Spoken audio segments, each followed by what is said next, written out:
Dahal peki Ed kencang.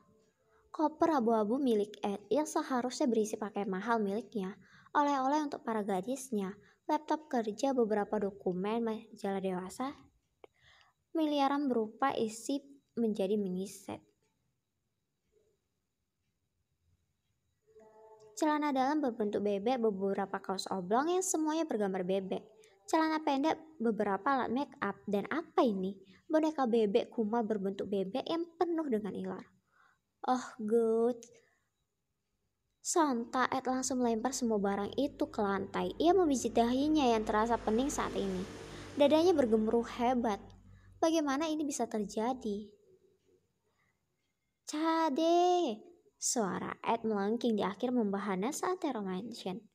Cade yang sedang berada di ruang kerja. Sebelah kamar Ed pun sontak berjalan menghampiri Ed yang baru saja melengkingkan namanya. Cade! Teriakan itu menggelegar lagi membuat Cade langsung berlari ke asal tempat teriakan itu. Di kamar seorang pria yang bernama Edward Kingsley Crush, pria 30 tahun yang merupakan atasannya di kantor, anak tunggal dari Sharon Crush dan Warner Damian Crush. Di usianya yang ke-30 tahun ini, Ed masih betah sendiri dengan ribuan wanita di luar sana yang menjadi pengisi ranjangnya setiap ia haus akan kebutuhan biologisnya. Sedangkan Cade adalah anak angkat dari Sharon dan Warner sejak kecil. Dan tugasnya di sini sebagai sekretaris dari Ed, CEO Crush Corporation. Ketika sampai di depan pintu kamar Ed, mata Cade langsung membelalak melihat barang-barang yang berceceran di atas lantai.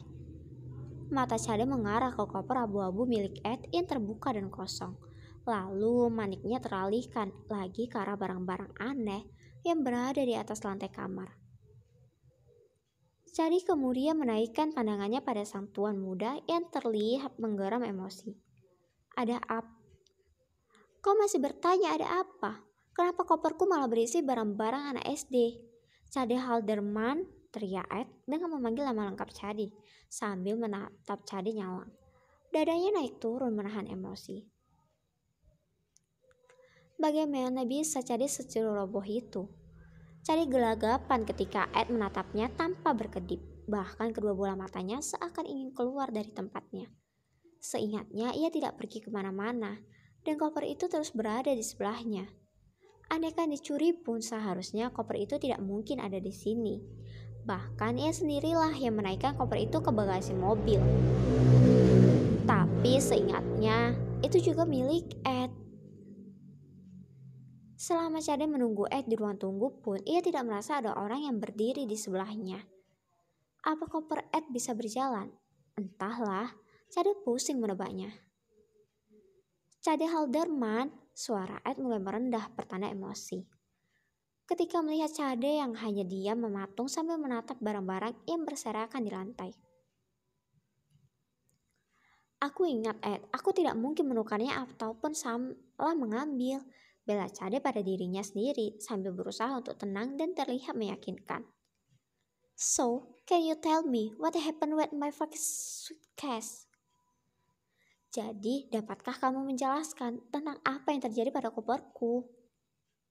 Aku benar-benar tidak mungkin salah mengambil, Ed. Sungguh, Cade yang pembawaannya selalu tenang, saat ini mulai kebingungan. Entah apa isi koper itu. Tapi yang jelas, Ed benar-benar terlihat bak singa kelaparan saat ini. Gajimu bulan ini kupotong 50%, Cade Halderman. Cade menganggap tidak percaya ketika mendengarnya. 50%? Itu sama saja dengan cicilan bujati merahnya alias Ciceti selama 1 bulan. Tidak, ini tidak bisa dibiarkan. Ia tidak merasa telah melakukan kesalahan apapun. Mana bisa, Ed, aku tidak melakukan kesalahan apapun. Cade menekankan kalimatnya di akhir. Kau bilang tidak melakukan kesalahan, Ed mendecih. Miliaranku dan juga oleh-oleh untuk para selirku ada di koper itu, bawahan kepala. Sungguh, Cade tercengang saat ini. Oke, Cade mengalah. Jika hal itu sudah ada sangkut pautnya dengan yang berharga fantastis atau miliaran per boxnya. Ed bukanlah orang yang pelit, hanya saja jika menyangkut barang-barang fantastisnya, maka ia akan mengangkat tangan untuk mengalah. Sofia berjalan lelah memasuki kamar hotel yang baru saja ia sewa untuk 1 malam. Setelah berjam-jam lamanya, ia terus mencari kopernya yang menghilang di bandara tadi. Tubuhnya saat ini terasa benar-benar remuk. Oh, andai kalian tahu betapa bodohnya Sofia tadi. Koper yang ia kira hilang, ternyata malah berada tidak jauh dari tempatnya mendorong koper. Hal itu benar-benar membuat Sofia merasa bodoh ketika melempar koper seenak jidatnya. Mengingat beberapa gepok uang, pakaian, boneka tidur, kesayangannya, dan pakaian dalam miliknya berada di dalam koper abu-abu tersebut. Jika hilang, mau makan apa Sofia besok? Sofia segera melempar tubuhnya ke atas kasur empuk yang berukuran 2 kali 1 meter itu. Kamar yang ia sewa tidak terlalu besar, tapi setidaknya nyaman untuk beristirahat malam ini. Mengingat ia harus menghemat uangnya sebelum bisa bekerja. Ia tidak punya tempat tinggal, bahkan mungkin ia akan membeli makanan pinggir jalan dengan harga murah untuk mengganjal perutnya selama beberapa hari ke depan. Sofia menghela napas kasar. Begini lebih baik daripada ia harus menikah dengan pria tua berperut buncit dan berkepala botak. Nasib baik jika pria pilihan orang tuanya itu bisa memuaskan dirinya, tapi jika Sofia yang harus memuaskan. Membayangkannya saja Sofia sudah bergedik ngeri. Sofia tidak tahu lagi harus berbuat apa, andaikan hal itu benar-benar menjadi kenyataan. Lebih baik ia jadi perawan tua saja. Sofia Amelia Nasution, gadis 20 tahun yang baru saja kabur dari acara pertemuannya dengan calon tunangannya.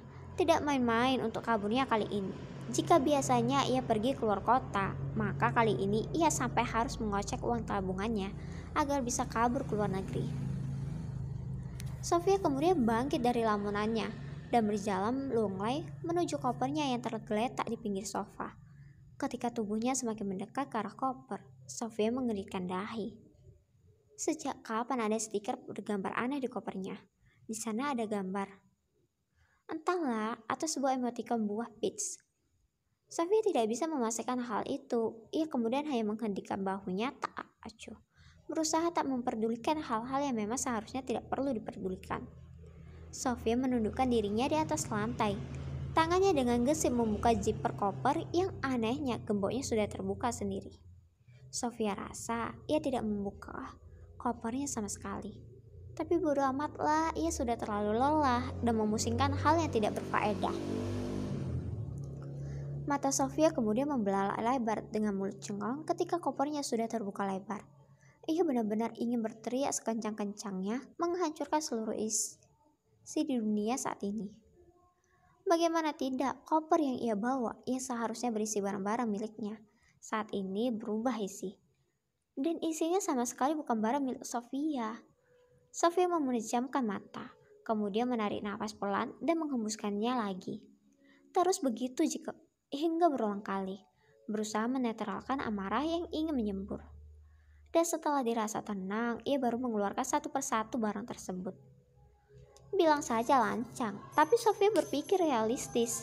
Saat ini, jika kopernya hilang, maka tidak ada uang miliknya. Ia tidak bisa makan, dan apalagi saat ini ia seorang pengangguran.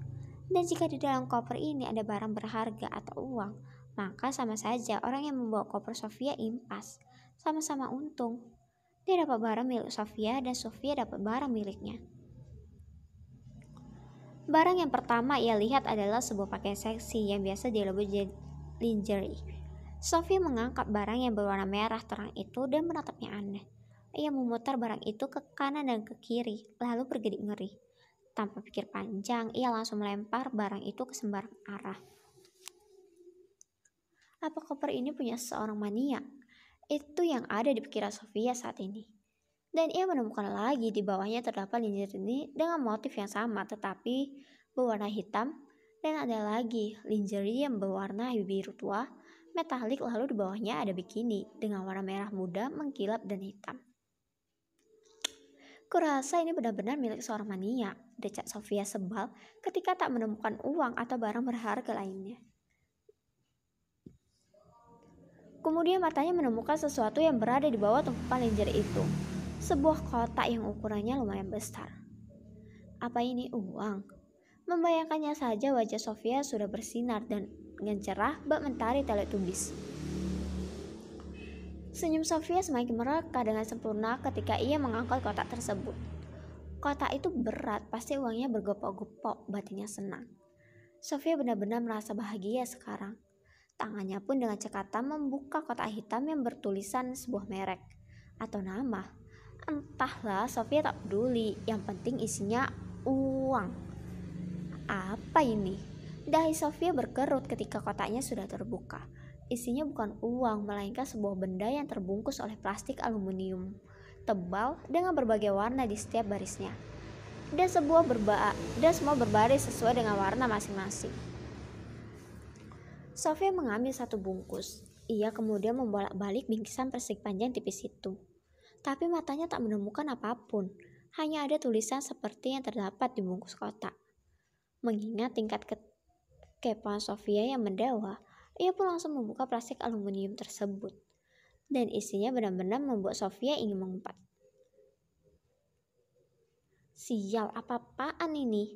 Ia membanting semua benda itu ke lantai hingga isinya berceceran. Sofia menyugar rambut hitamnya ke belakang. Satu tangannya berkaca pinggang. Ia benar-benar tidak habis pikir dengan semua ini. Hingga kemudian matanya melihat sebuah matchbook abu-abu dengan model terbaru. Model yang diinginkan Sofia namun belum bisa ia beli.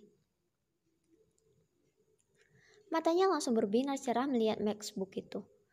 Sofia kemudian mengangkat dan menciumi matchbook itu dengan sepenuh hati. Ia memeluknya erat sambil tersenyum-senyum sendiri. Akhirnya, gue nemuin barang berharga. Sofia menelisik isi koper itu lagi.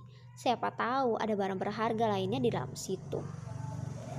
Edward Kingsley Crush, ucap Sofia ketika matanya menangkap nama seseorang di sebuah lembaran dokumen yang entah apa isinya.